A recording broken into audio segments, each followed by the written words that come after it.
ನಮಸ್ತೆ. ಪವಿ ಪಲ್ಲವಿ ಯೂಟ್ಯೂಬ್ ಚಾನಲ್ಗೆ ಎಲ್ರಿಗೆ ಸ್ವಾಗತ. ಎಲ್ಲರೂ ಹೇಗಿದ್ದೀರಾ? ನಾನು ತುಂಬಾ ಚೆನ್ನಾಗಿದ್ದೇನೆ. ಇವತ್ತೊಂದು ಫಂಕ್ಷನ್ಗೆ ಹೋಗಿ ಬಂದದಷ್ಟೇ, ಒಂದು ಅರ್ಧ ಗಂಟೆ ಆಯಿತು. ಈಗ ತುಂಬ ಬಿಸಿಲಲ್ವಾ, ನೀರು ಕುಡಿದು ಸಾಕಾಗ್ತದೆ.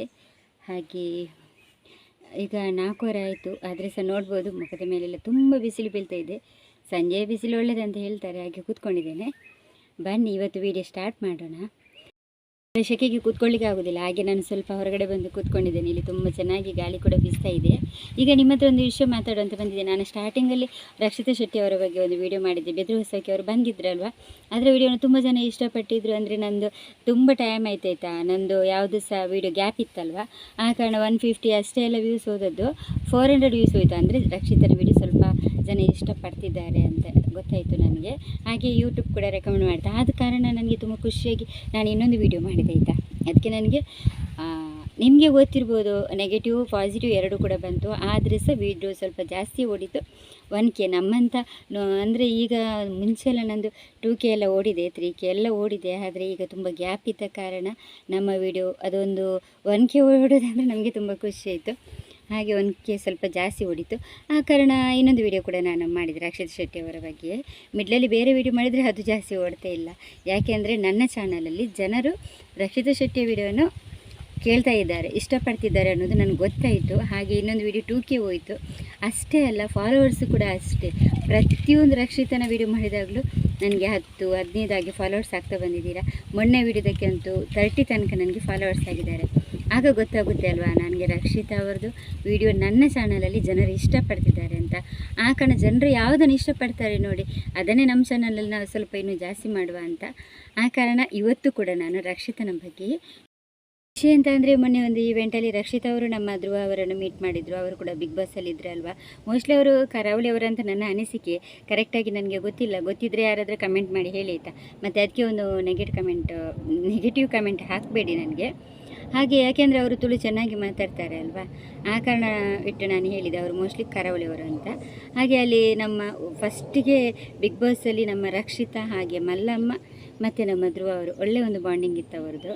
ರಕ್ಷಿತಾ ಮತ್ತು ಮಲ್ಲಮ್ಮ ಅವ್ರದ್ದು ಇವತ್ತು ಕೂಡ ಅದೇ ಬಾಂಡಿಂಗ್ ಇದೆ. ಮಿಡ್ಲಲ್ಲಿ ಅವರಿಗೆ ಅಲ್ಲಿ ಅವರಿಬ್ಬರನ್ನು ಸೀಕ್ರೆಟ್ ರೂಮಿಗೆ ಹಾಕಿದ್ರಲ್ವಾ ಒಂದು ವಾರ, ಅಲ್ಲಿ ಅಂತೂ ಅವ್ರದ್ದು ಜಗಳ ಅಂತೂ ಹೇಳೋದೇ ಬೇಡ. ಎಲ್ಲ ಕಡೆ ಯೂಟ್ಯೂಬಲ್ಲಿ ಕೂಡ ಅದು ವೈರಲ್ ಹಾಕಿತ್ತು. ಅಷ್ಟೆಲ್ಲ ಜಗಳ ಮಾಡಿಕೊಂಡು ಅಷ್ಟೆಲ್ಲ ಇದ್ದರೂ ನೋಡಿ, ಹೊರಗೆ ಬಂದ ನಂತರ ನಮ್ಮ ರಕ್ಷಿತಾ ಅವರನ್ನು ಚೆನ್ನಾಗಿ ಮಾತಾಡಿಸಿದ್ದಾರೆ. ಹಾಗೆ ಅವರು ಏನೋ ಫುಡ್ ಇದೆಲ್ಲ ಟೇಸ್ಟ್ ಮಾಡುವಾಗ ಇವರು ಕೂಡ ಒಟ್ಟಿಗೆ ಟೇಸ್ಟ್ ಮಾಡಿದ್ದಾರೆ.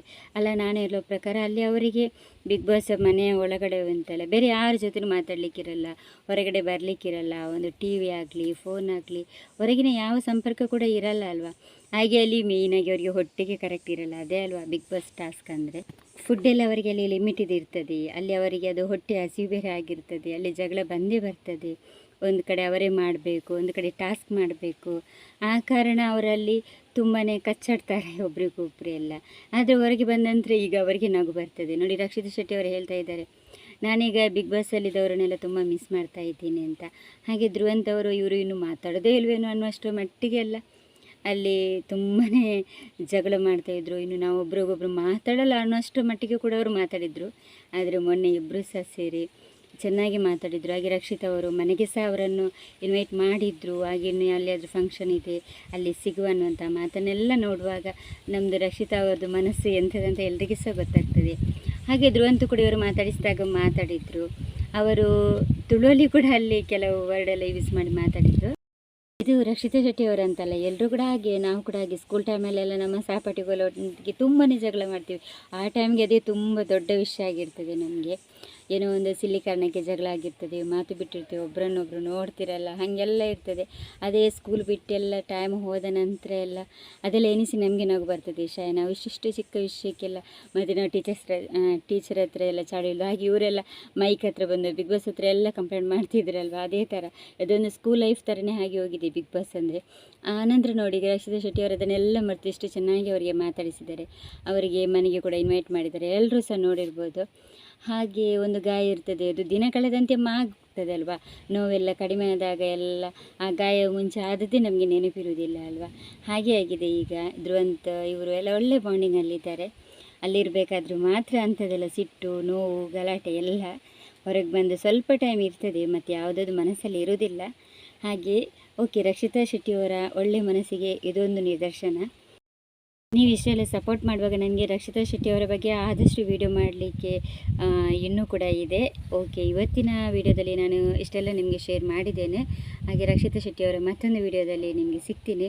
ಹಾಗೆ ಯಾರೆಲ್ಲ ಫಸ್ಟ್ ಟೈಮ್ ನನ್ನ ವಿಡಿಯೋ ನೋಡ್ತಿದ್ದೀರಾ ಎಲ್ಲರೂ ಸಹ ಪ್ಲೀಸ್ ನನ್ನ ಚಾನಲ್ಗೆ ಸಬ್ಸ್ಕ್ರೈಬ್ ಮಾಡಿ, ಸಪೋರ್ಟ್ ಮಾಡಿ, ಶೇರ್ ಮಾಡಿ. ಹಾಗೆ ವಿಡಿಯೋ ನೋಡುವ ಎಲ್ಲರೂ ನನ್ನ ವಿಡಿಯೋಗೆ ಒಂದು ಲೈಕ್ ಕೊಡಿ, ಹಾಗೆ ಕಮೆಂಟ್ ಮಾಡಲಿಕ್ಕೆ ಮರಿಬೇಡಿ. ಇನ್ನು ನಾನು ಯಾವ ಥರ ರಕ್ಷಿತಾ ಶೆಟ್ಟಿಯವರ ಬಗ್ಗೆ ವಿಡಿಯೋ ಮಾಡ್ಬೋದು, ಬೇರೆ ಯಾವ ಥರ ಎಲ್ಲ ವಿಡಿಯೋ ಮಾಡಿದ್ರೆ ನಿಮಗೆ ಇಷ್ಟ ಆಗ್ತದೆ ಅಂತ ಪ್ರತಿಯೊಂದು ವಿಡಿಯೋದಲ್ಲಿ ಕೂಡ ಕೇಳ್ತಾ ಇದ್ದೇನೆ. ಆದಷ್ಟು ನನಗೆ ಆನ್ಸರ್ ಮಾಡಿ. Thank you so much.